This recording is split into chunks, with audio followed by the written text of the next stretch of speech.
I'm Greg Gutfeld with Kimberly Guilfoyle, Juan Williams, Jesse Waters, and she's sunbathed on a waffle. Dana Perino, the 5. Hey,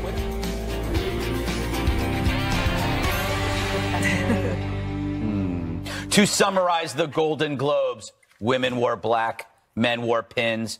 People used words like intersectional gender parity. We want intersectional gender parity. Oh my. Yes, nothing like messing on the carpet. The script was set, a show of unity condemning abuses most in Hollywood had ignored for decades. It's about time. I don't think I could take another standing ovation for a child rapist. But when everyone gets the memo, it makes the memo less powerful. One form of lockstep becomes another. But Hollywood's therapy is always projection, lecturing us on us when what's really wrong is Hollywood. For example, Connie Britton's shirt that reads, "Poverty is sexist." Well, it's true, at least 60% of our homeless are men. Now, I'm not sure that's what she meant, but my point is this. It makes no sense to inject identity politics into shared suffering. Unless, of course, it looks good on a shirt. The Handmaid's Tale, it was a horror fantasy where women are routinely abused. Keep The Handmaid's Tale from becoming real, says the guy who won.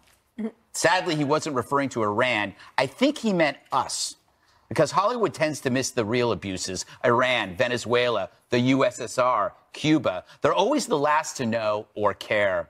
Then came Oprah. A planned, strong speech designed to bring moral clarity to an immoral terrain. For too long, women have not been heard or believed if they dared to speak their truth to the power of those men. But their time is up. So I want all the girls watching here and now to know that a new day is on the horizon. It went on. The Time's Up button didn't apply to her. But it was genius, for having Oprah on made the night about her and not the scandals. Even NBC called her the next president. That sounds familiar. How about Biden and Oprah? Going anywhere? I like that's a ticket. Nominate Oprah, she wins. No, I'm not kidding. It's just like, just skip it all, get to the point, put Oprah up there, she wins. You don't even hold the election. It's over. Oprah's an icon who, unlike traditional politicians, could match a wild card like Donald Trump. And if she won, she could give everyone a free car. 2020, Juan, Oprah versus Donald, best, greatest election ever, correct? Oprah Franken. And a woman ran for president of the United States, and if she wasn't such a bad candidate, maybe she would have won. Exactly. Condoleezza Rice would have done better. Well, should have been Oprah. Seriously, President Oprah is the best idea Hollywood has. Well, it may be the only one they have left. I watched, Kimberly, the entire show. The world knows. I thought that it was brilliant that Oprah came on because it overshadowed a lot of the negativity and people came away with a good feeling, whether you disagreed with it or not. It was people are talking about that. Right. Well, look, I mean, that was probably the big pivotal moment of the night. You saw it across social media.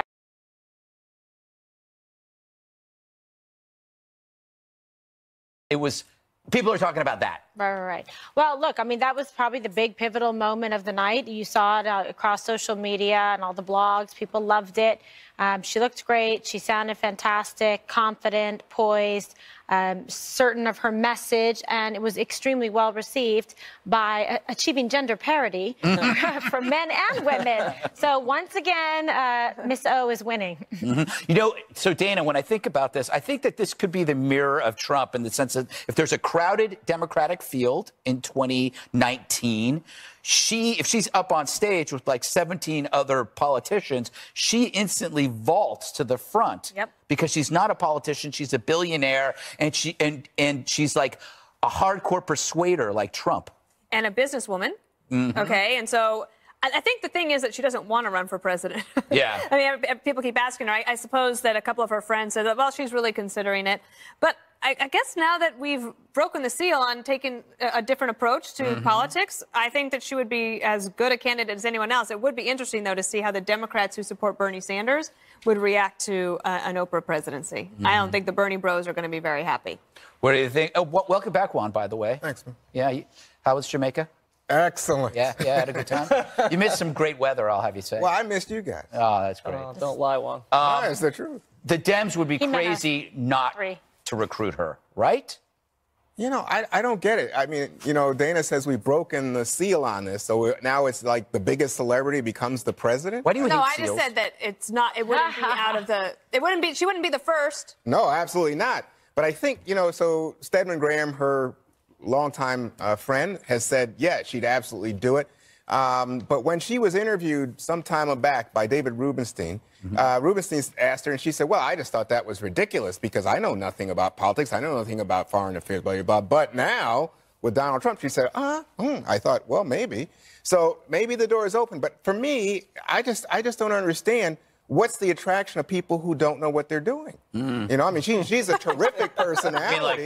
I happen to know her. I happen to know her and like her very much. I just don't know if she'd be president of the United States. Of course, I don't think the same thing about someone we know well. Yeah, how hard could it be, Jesse? Running a business is harder than running the country, right? Sure. I just like how self-satisfied you looked when you were playing the clips of yourself predicting. Can we see that look again on your face? Yes, that was the I was right. Yes. Also, knock off the stuff about Connie Britton. I like Connie Britton. I thought it was a fine shirt. I like her in Nashville, so just lay off her. All right. She got killed in Nashville.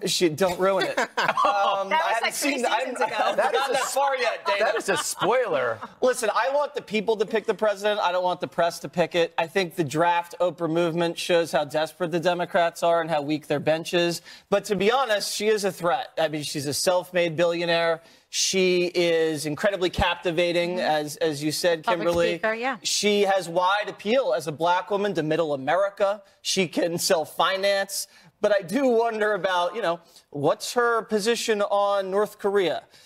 Does President Oprah strike fear in the hearts of ISIS? What does she think about the border policy? But wait, I think this sounds like you're talking about Trump a year ago. Trump was an international business tycoon who'd been dabbling in politics and policy for decades, Juan. Really? Yeah. Oh, national politics. He'd been giving speeches about it. Yeah. He'd been writing about it. Oprah's more of a vessel, and even you would have to admit she's a vessel. Come on.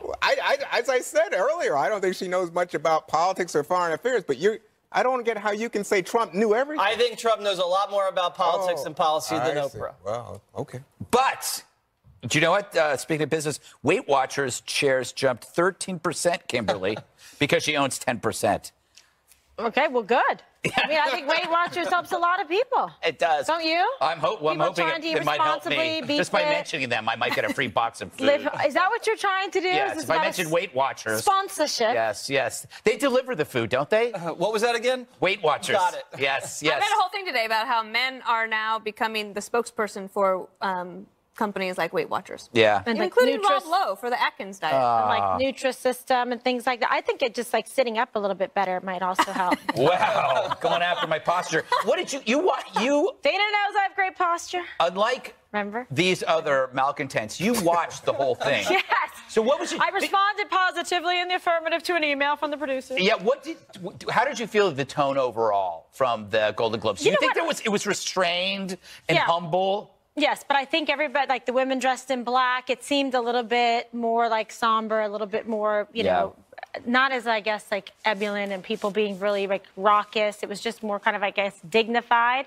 I didn't mind it as much. I thought I wasn't going to like it, but it wasn't bad for me. Like, I liked the Oprah thing. I thought all the women looked really beautiful. I loved all the black dresses. At first, I thought it was going to be some kind of like aggressive, you know, movement, but it wasn't. It was just dignified. So I think it was fine. I didn't have a problem with it. And it was entertained. I kept it on. The weird thing, too, is that they invited Tanya Harding there, and because there was that they made a movie about her. She was there, and they kind of portrayed her as a feminist icon. But allegedly, didn't she plan to attack? Wasn't she part of the attack?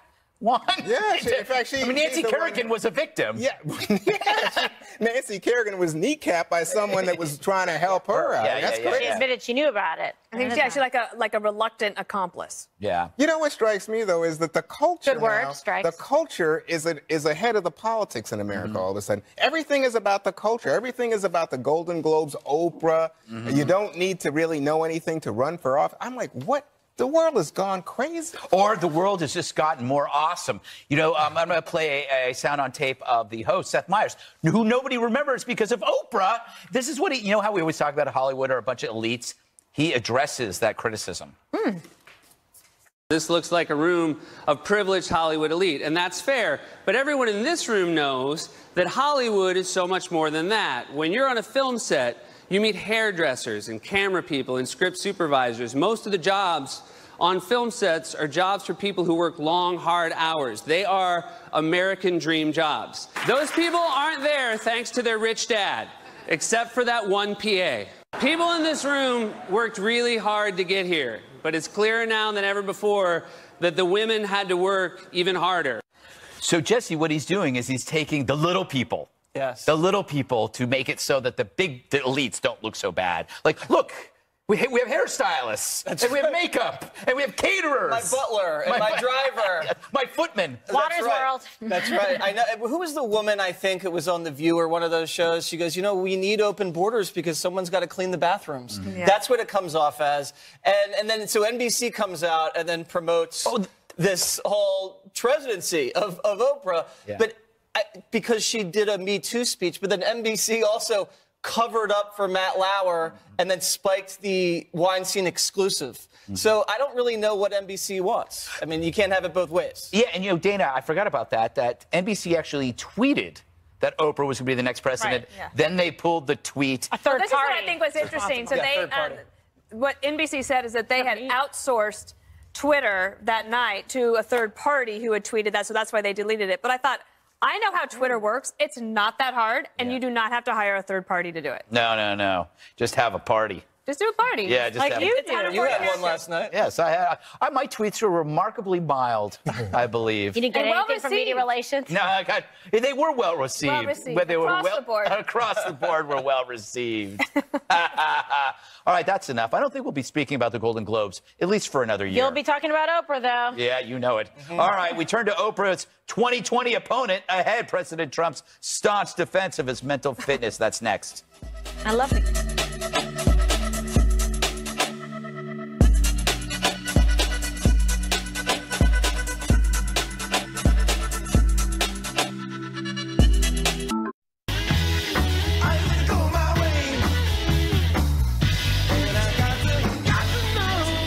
Somebody called a psychiatrist. There was a crazy panic over the weekend after the president's critics poured through fire and fury. Oh, wait, they're all psychiatrists now.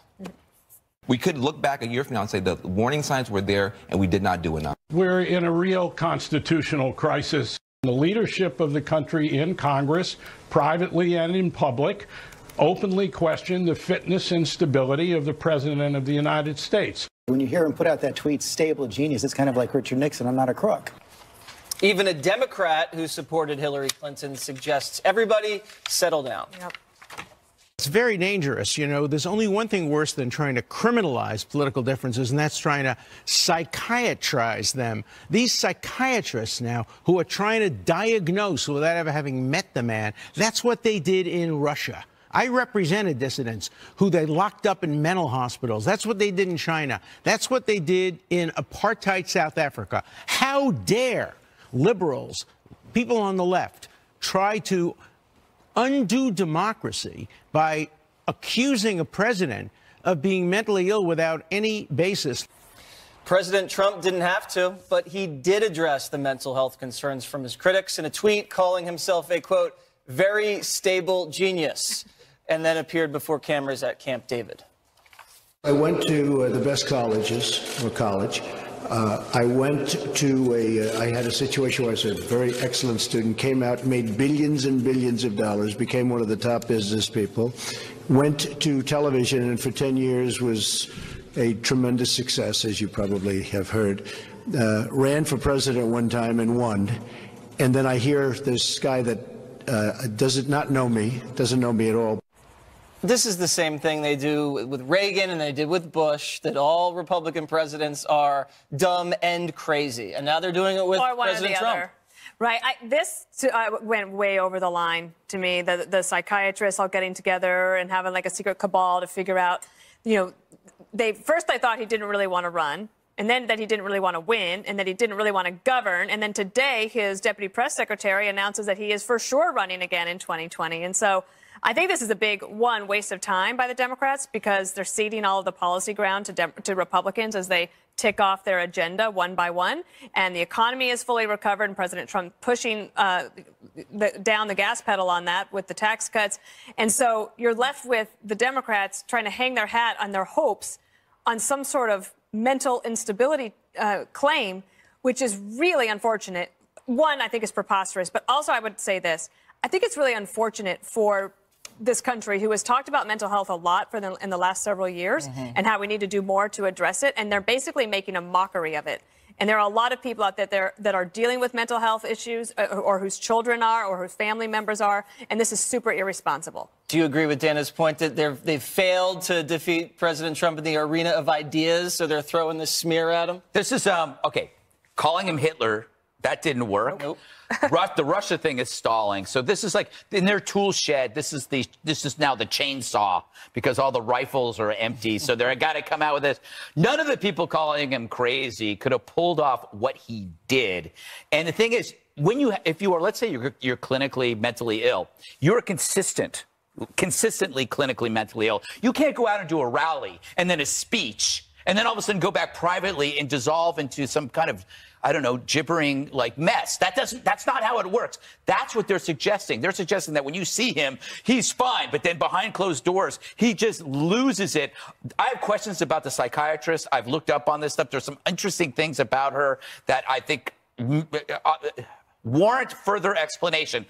But in defense of people using this, and I think Juan might agree with me on this, this is the mirror image of the birth certificate. Ooh. The 25th Amendment argument and the birth certificate argument are both identically the same in terms of delegitimizing the person. So everything has a mirror here. When we're saying this is insane, a lot of people were saying the same thing about the birth certificate. Right. Even though there might be a little bit more legitimacy to the birth certificate because we didn't have the real thing, but I think they're kind of similar. I will say this, Donald Trump, you can say that he's odd. People who do extraordinary things are often odd, but they're not crazy. They might be a little bit off, you know, a little nutty, Kimberly. Greg. Yes. Man in the mirror. Yeah. Well, I love it. That's a great point. Let's let Juan respond, because is this an attempt to delegitimize the president? No, what struck me was that, you know, largely this comes out of the Michael Wolff book, right? And who is Wolff quoting? He's quoting Republicans. I mean, you don't have to go on the record. Yeah, I mean, look. Which Rand on the record? Rand Paul before that said this guy is a delusional narcissist. I think Lindsey Graham, who this weekend came out and said everything's fine, Lindsey Graham said he's a kook.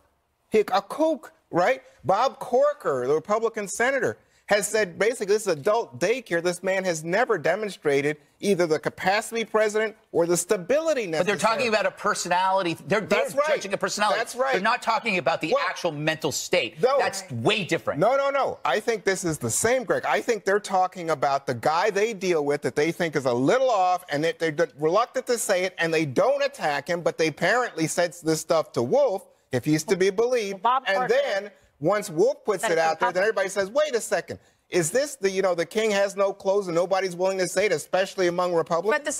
But the psychiatrists getting together for their cabal was separate and apart. That's a separate apart. That's what's driving No. What drives it, I think, is the book and all the revelations that Republicans are saying these things about Trump. Juan, and I'll pose this to Kimberly. You know what I think is crazy? What? When people say that global warming is a greater threat than ISIS. That, I think, is mentally insane.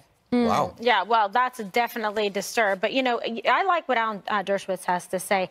Politically oppose someone. Don't sit there and try to cast aspersions about their mental state or faculties or ability to serve. I mean, okay, if he's crazy, then crazy is good.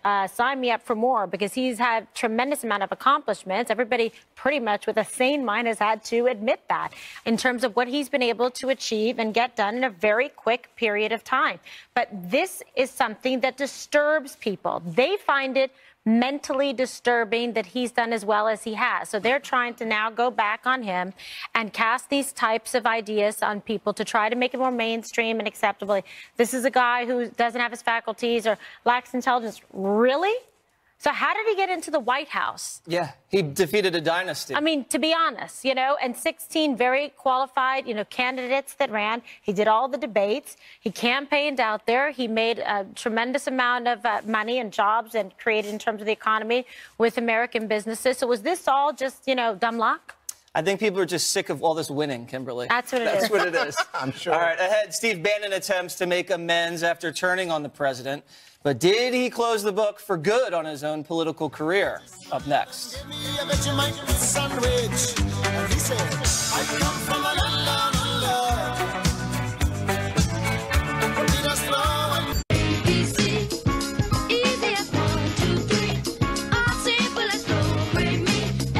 They say it's never too late to say sorry, but in Steve Bannon's case, it may be. The former chief White House strategist appears to have done himself in with the president over disparaging remarks that turned up in the new book, Fire and Fury. He's now attempting to backtrack, but will it get him back in the good graces of the man who's dubbed him Sloppy Steve? In a statement, a regretful Bannon says Donald Trump Jr. is both a patriot and a good man. My support is also unwavering for the president and his agenda. My comments were aimed at Paul Manafort. He should have known the Russians are duplicitous, cunning, and not our friends. I regret that my delay in responding to the inaccurate reporting regarding Don Jr. has diverted attention from the president's historical accomplishments in the first years of his presidency. Okay. Is sorry good enough? You know what it reminds me? Bannon is like your best friend telling you a drunken, disgusting story and then notices that your wife's in the other room and heard everything. So that's the script I'm writing for the movie that I want to make. It never really happened. It's too late. He's like, he wanted to burn the world down, and now he has no matches and he has no lighter fluid. He has only one path, Dancing with the Stars. Oh, no! And Hillary as his partner. TV mind right here. You can't do that. You have to have a professional as your partner. Oh, but think of Nice think how concept. beautiful Think how beautiful it would be. I just feel. All right, shake it off, shake it off. Okay, Dana, what do you make of this? Do you like, first of all, in terms of the communications, do you like the message, and was it too little, too late? It doesn't really matter what I think. I would just say that hours after the book had hit the ground, and this guy he's obviously very smart. He knows communications pretty well, and he waited and waited because I think he actually did say it. And now he's trying to figure out a way to sort of backtrack. One thing he didn't backtrack was the comments that he made about Mueller's investigation actually zeroing in on money laundering and Jared Kushner. That wasn't a part of the statement that he released on Sunday. And then the other thing is, I noticed in Chapter 7 of the book, there's this little detail, and it doesn't necessarily have to do with Bannon, but it is when Michael Flynn does an interview with Karen DeYoung of the Washington Post. It's on background. And she asks him, did you have contact with the Russians in which you discussed sanctions? And he says no, and he denies it twice. She calls back to the communications director, Michael Anton, and said, hey, Michael Flynn, he just denied this twice. It was on background, but is it cool if we put that on the record since he denies it? Right. And Anton says, yeah, that's cool. Fine, no problem. Then he calls Michael Flynn and says, hey, by the way, I just want to let you know, I told them that they could use that on the record. Is that okay? And he gets and now they can't pull it back. And it was a very interesting detail in the book that I thought, that's the moment that it all starts to unravel. That starts to unravel. Okay, and also notice, Jesse, that he didn't say I'm sorry or regrets or anything about Jared or Ivanka or anything like that. It was mostly about Don Jr., I think, was the apology, non-apology. But the book itself was designed kind of as a hand grenade to throw inside the Trump White House, but the only person that really killed was Bannon. I think Trump survives this. Obviously, this guy came in as a wolf in sheep's clothing. He kind of punked his people in order to get in there, and then he tried to take down the White House. That was the guy's motivation, to take down Trump and actually lead to impeachment. Correct. And so how can you trust anything he says? The main point of the book was that Trump didn't want to win. So then, if he didn't want to win, why did he collude with the Russians to win? The whole thing doesn't make sense, especially saying that all of the Trump family thought their father was a loser and insane and not a good guy. It's so erroneous. And so CNN comes out, your hall monitor friend, and says the book is riddled with inaccuracies, sloppy and shoddy reporting, but it rings true. And that was their standard. Rings true is the rings standard true. at CNN? I mean, that's fake news. That's why they get into so much trouble and have to fire people. If a conservative author kind of finagled his way into the Obama White House and wrote an error-filled book that took down or attempted to take down Obama, do you think that he'd be on every single show on TV and people would be giving him the benefit of the doubt and the media would say, oh, well, it rings true? No, he wouldn't be invited anywhere. Oh, yeah? His book would probably be boycotted, and he'd be totally trashed in the media. Oh, gee, we've never seen anything like that with the Clintons. Oh, gee, what was the name of that book? They went Which one? The Dick Morris book? No. Peter Schweitzer's book? But Peter Schweitzer, I don't think he got any inside access. It's Well, the other, that's the point. no. That was very Ed Klein. well-sourced Ed Klein's reporting. books, right? It's the Ed corollary, Klein's book. All right. But the point here, to your rebuttal, which I thought was pretty good, but I must say, who invited Wolf in? I agree. They invited a wolf in with sheep's clothing. But I'm saying they invited him in. Yeah, they self-inflicted error.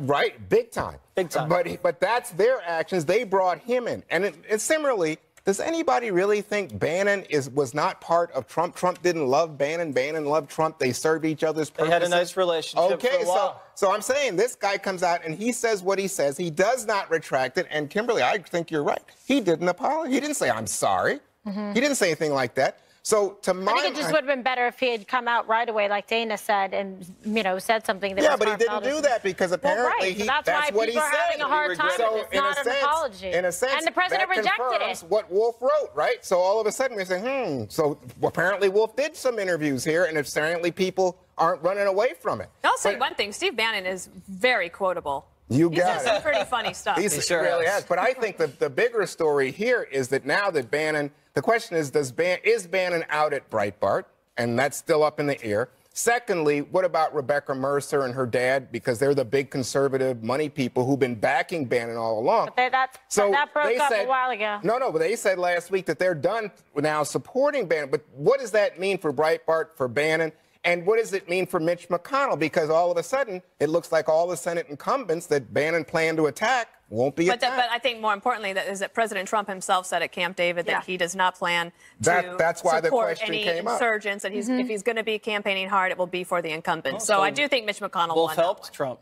Yeah, exactly. That's what I think. The book has been widely criticized because of so many inaccuracies. So many people saying that they didn't say this didn't happen that way. I mean, many people present for that, and I don't know what was going on with this guy. No distractions for the president as he continues to focus on a thriving economy and bringing jobs back to America. President Trump in Nashville. That's next. Stay away from me, American woman. Mama, let me be.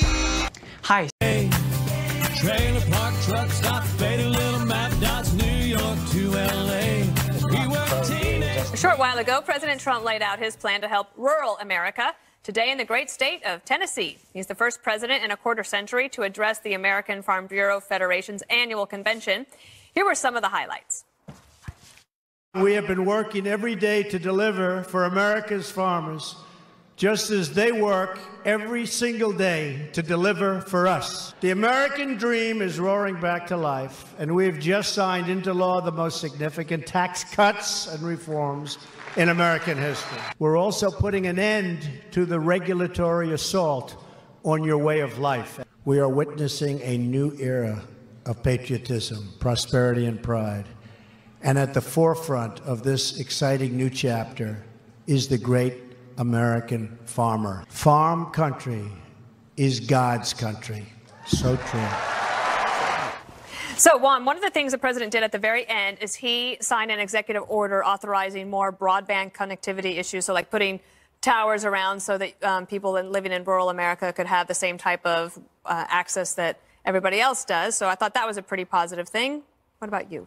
Yeah, it is. I mean, I don't know, with net neutrality, they might have to pay a little more, but I think it's a great thing. In fact, I think a lot of the cable companies have been very aggressive about saying that is something that we can do, we should do. And so I think the support from the president is a big aid for that, and it's a big boon to rural America, which has been going through some very difficult economic times. Now, where the president and the farmers are on different pages when it comes to trade, Dana, because on issues like NAFTA and especially import-export, American farmers need that global marketplace. So he didn't say that he was going to change that.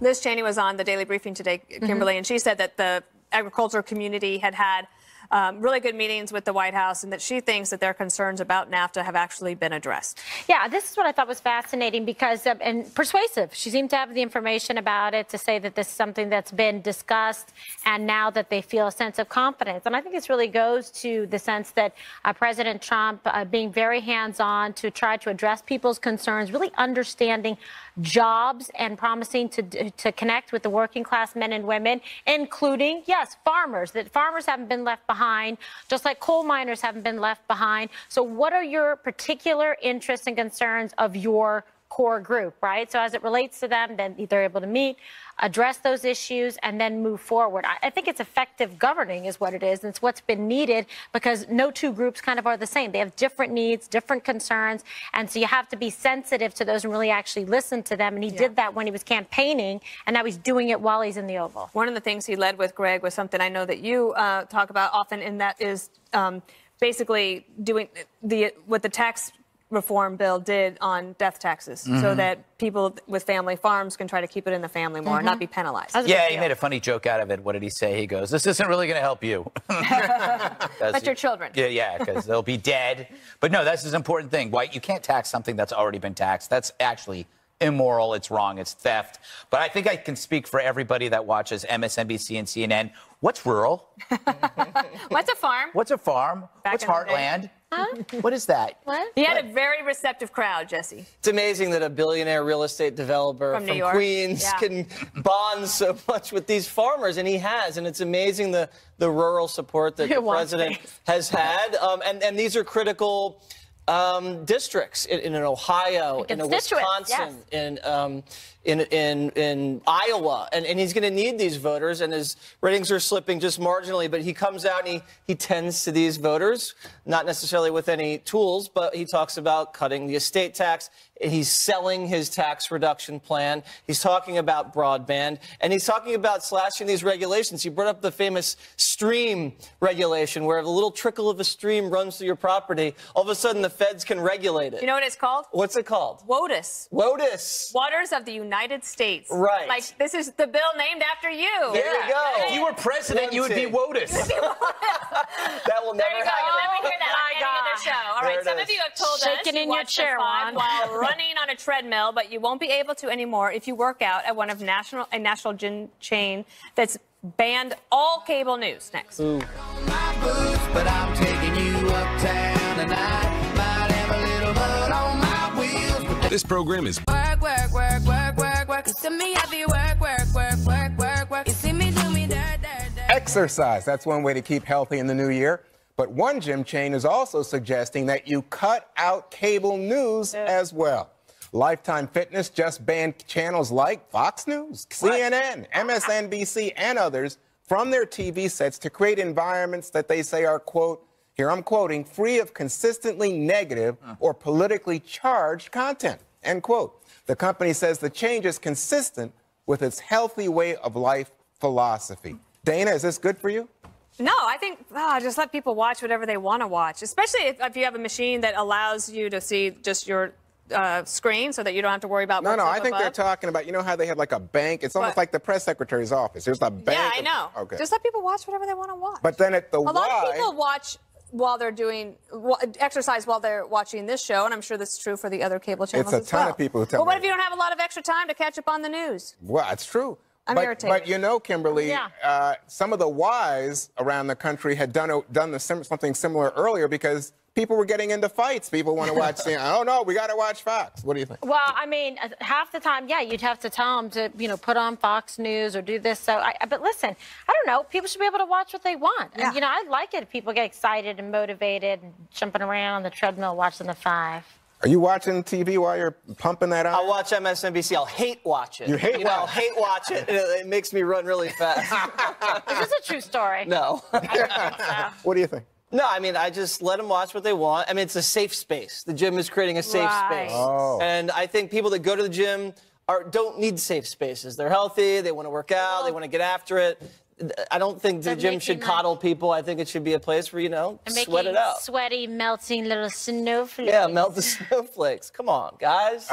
Mr. Snowflake? The biggest offender on TV, it's not politics, it's the E! channel, which basically shovels some of the most unsettling images you will ever see in your life. Whenever I'm at the gym, they show this show called Botched, which is basically elective plastic cosmetic surgery gone bad. Oh. It's like watching amusement park accidents. Right before I'm sitting there, I'm on my stair climber, I'm going, somebody turn this off. The worst stuff on TV, it's not cable. No. It's this pop culture. It's the Kardashians, plastic surgery, The View. If somebody from Planet X came down and looked at that TV, they think we are a bunch of vain, shallow, self-harming creatures. Oh, well, you mean, maybe they have a point, huh? Well, at my gym, it might be. But you're just usually writing your notes with your. I'm writing my notes. I'm the stair climber, writing notes. Doing your beautiful mind stuff. I never see fights. People ask to change the channel. Can I watch this? Can I watch that? The fights are always over the machines because jerks monopolize them. What they do is they sit on this,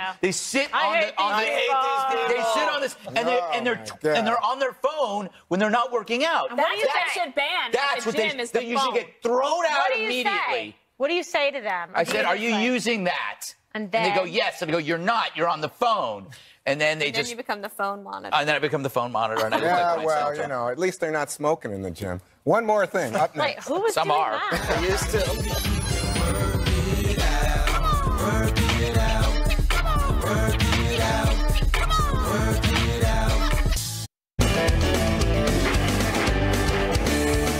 Yes. Time for one more thing. Oh, it's me. Let's do this. Hi.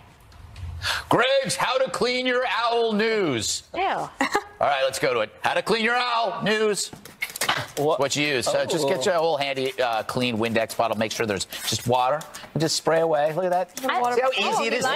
See how easy it is to clean your owl? Like, get under there. Only in Clean Your Owl News will you learn how to clean your owl. There you go. That's the underarm of the owl. I don't know what it is, but I find it. It's like, get it over here. It's a disturbing pet to have, I will admit. It's something that can rotate its head around, makes me very nervous. It can catch me doing things. Seems to be getting only the front side. Yes. All right, I think we've had enough of this bird. I like this all day. Yeah, that's pretty good. All right, Juan. So I'm back to frigid temperatures from my vacation in Jamaica. Here we go, pictures. Yeah, I thought I'd bring. That's what I was about to say. Gregory asked for pictures. So here I am with Delise, my wife, overlooking Puerto Antonio. And here's a picture. I'm looking over the world-famous Blue Lagoon, which was just a ton of fun. It was like Huck Finn for me. And here's a rare picture of the family with no grandkids. That's the supermoon in the background lighting up the ocean.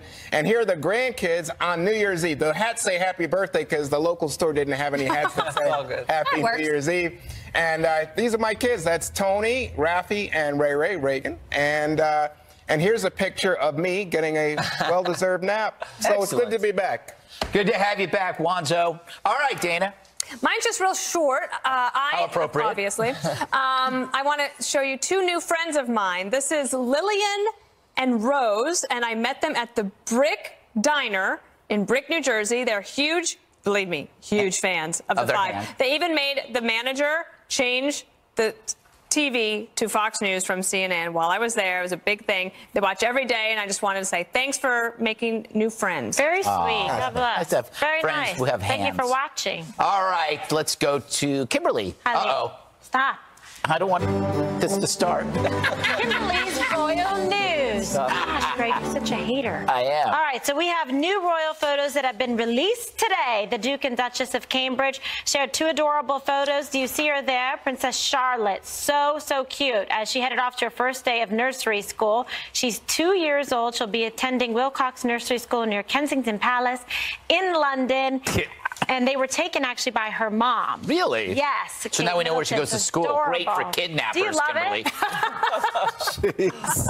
Wow, he went there. Why don't you just put Google Maps up there? Why do you ruin my royalty segment? It was perfect. Thank you. You did a pretty good job, Thank I have to you. say. I'm Thank very happy. you. It's very adorable royalty. A lot of them aren't as adorable. There's some hideous royalty out Which there. ones, Greg? Let's go through the list of the ugly royalty, Oh, shall we? come on. I have a Yes. list right here. Where's the list? There's Prince Charles, not a looker, right? Not hideous. I find him quite handsome. Oh, really? No, he's not a looker. He's very nice dinner company.